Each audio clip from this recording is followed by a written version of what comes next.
Oh, hi there. So I have already gotten our next level kits, and I've been playing around with these just a little bit to see what I think are going to be some of the interesting components to the gameplay. First of all, you can see like these things are big, so the idea of like pushing a bunch of these around is going to be pretty challenging. You're going to have like a really wide sort of structure if you want to push more than one at a time.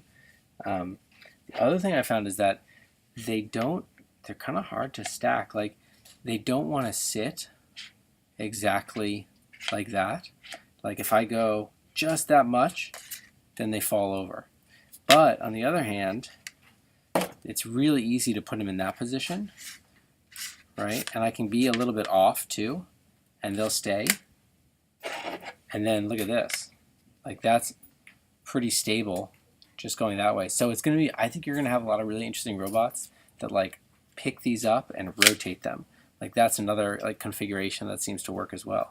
But yeah, definitely going like straight up and down doesn't work great. Even putting them next to each other, I mean, you could do that, but then you lose space in your scoring zone. So I think that's going to be really interesting. I think there's another possibility of like maybe we'll have robots that like turn these over and then roll them. So like there's anyway, I'm just starting to think about configurations, and so there's two main ways I can imagine right now people picking these up. Right, one is like just with like a claw grabber like that, right, and stacking them up. But you're going to need something that can. I think you're going to need something that does that. The other thing we could see is like something that drops down inside and does that, right? And then we're going to have some really tall claws because you're going to want to go a couple levels high with these.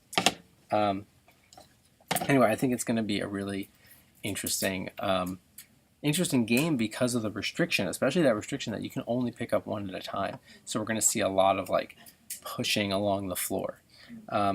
So for those schools among us that have already ordered their kits, and some of them already actually went out today to your school, start playing around with these, and I look forward to seeing you at our build-a-thon, which is coming up.